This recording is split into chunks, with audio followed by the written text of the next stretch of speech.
আপনারা দেখেছেন সেই অন্তর্বর্তীকালীন সরকার সংসদের দক্ষিণ প্লাজাতে একটি অনুষ্ঠান করলো, যেখানে জুলাই সনদ নামে সনদটি স্বাক্ষর করলো।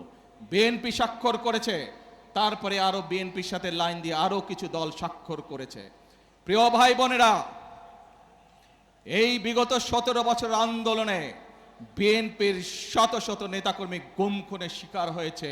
বিএনপির লক্ষ লক্ষ অর্ধ কোটি নেতাকর্মী গায়েবী মামলায় নির্যাতিত হয়েছে।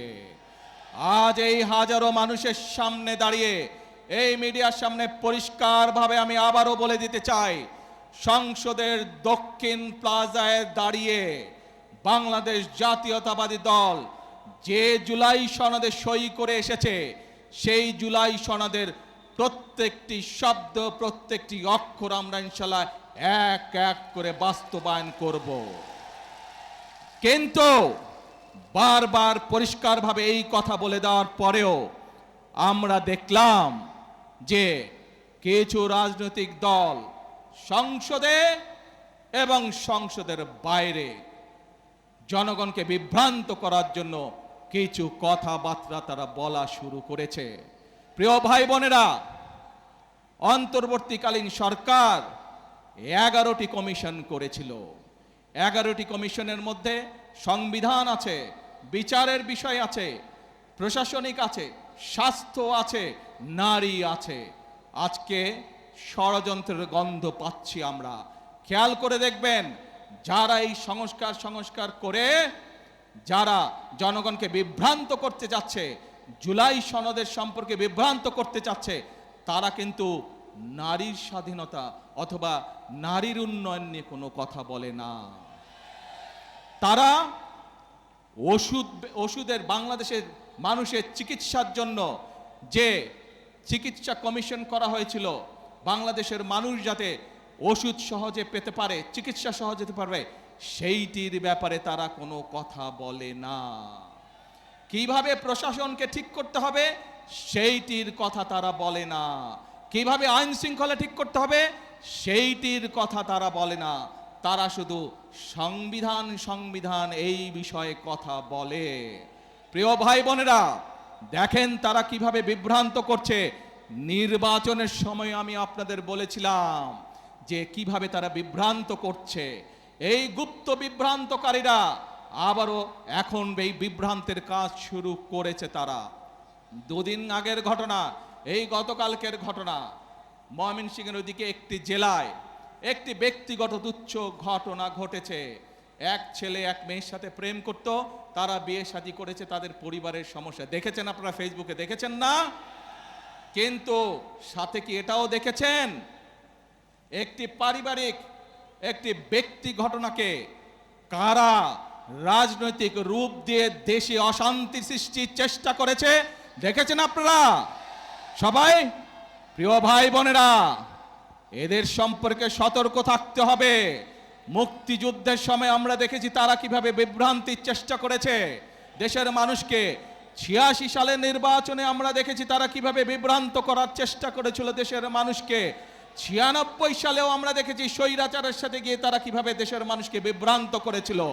2008 সালেও আমরা দেখেছি সেই ওয়াল 11-এর সাথে যোগ দিয়ে তারা কিভাবে বিভ্রান্ত করেছিল দেশের মানুষকে। প্রিয় ভাই বোনেরা, আমরা দেশের মানুষের জন্য ফ্যামিলি কার্ড করতে চাই, কৃষক কার্ড করতে চাই, ইমাম মুয়াজ্জেম সাহেবদের জন্য আমরা সম্মানের ব্যবস্থা করতে চাই, খাল খনন করতে চাই, বৃক্ষরোপণ করতে চাই, দেশের যুবকদের কর্মসংস্থানের জন্য বিদেশে এবং দেশে কর্মসংস্থানের কথা করতে চাই। এইসব ব্যাপারে কোনো কাজ করে না। দেখেন নাই নির্বাচনের সময় কেমন বলেছিল, রাখ তোর ফ্যামিলি কার্ড, মনে আছে? প্রিয় ভাই বোনেরা, জনগণের স্বার্থে যেই কাজ সেটিকে তারা রেখে দেয়, কিন্তু নিজেদের ক্ষমতা ষড়যন্ত্রের মাধ্যমে ক্ষমতা কিভাবে কক্ষিগত করতে হবে সেই কাজের জন্য তারা এখন বিভ্রান্ত ছড়াচ্ছে। প্রিয় ভাই বোনেরা, আজ বগুড়ার মানুষ সহ সারা দেশের মানুষকে আমি জিজ্ঞেস করতে চাই, আপনারা কি ফ্যামিলি কার্ড বাস্তবায়ন হোক চান? দেশের কৃষক সমাজকে, কৃষকদেরকে আমরা কৃষক কার্ড পৌঁছে দেব সেটি চান? আপনারা কি দেশে খাল খনন চান? বেকার যুবকদের কর্মসংস্থান দেশে এবং বিদেশে ব্যবস্থা করি, সেই কাজ চান? আপনারা কি দেশে বৃক্ষরোপণ চান? প্রিয় ভাই বোনেরা, যদি এই কাজগুলো আমাদেরকে করতে হয়, জনগণের সহযোগিতা লাগবে। যদি এই কাজগুলো আমাদেরকে বাস্তবায়ন করতে হয়, এই ষড়যন্ত্রকারীদের বিরুদ্ধে আপনাদেরকে সজাগ এবং সতর্ক থাকতে হবে। কারণ তাদের অতীত ইতিহাস বলে দেয় যে কতবার দেশ স্বাধীনের পরে, দেশ স্বাধীনের আগের শুরু থেকে তারা কতবার চেষ্টা করেছে দেশের মানুষকে বিভ্রান্ত করতে। প্রিয় ভাই বোনেরা, এই দলের প্রতিষ্ঠাতা শহীদ রাষ্ট্রপতি জিয়াউর রহমান বগুড়ার সন্তান দেশের স্বাধীনতার ডাক দিয়েছিলেন 1971 সালে। আজ আমরা দেখছি যারা দেশের মানুষকে বিভ্রান্ত করতে চাচ্ছে, জুলাই সনদ নিয়ে বিভ্রান্ত করতে চাচ্ছে, প্রিয় ভাই বোনেরা, তারা তো এই দেশের স্বাধীনতাতেই বিশ্বাস করেনি, এই দেশের অস্তিত্বেই তারা বিশ্বাস করেনি। প্রিয় ভাই বোনেরা, যেই দেশের অস্তিত্বেই তারা বিশ্বাস করে না, তাদেরকে কি বিশ্বাস করা যায়? তাদেরকে বিশ্বাস করা যায় না।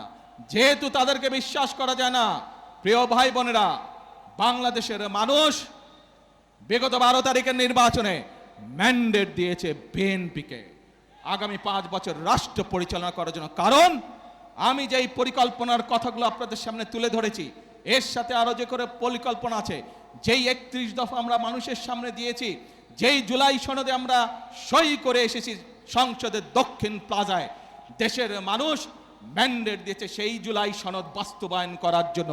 কোনো বিভ্রান্তিকর পরিস্থিতিতে আমরা পা দেব না।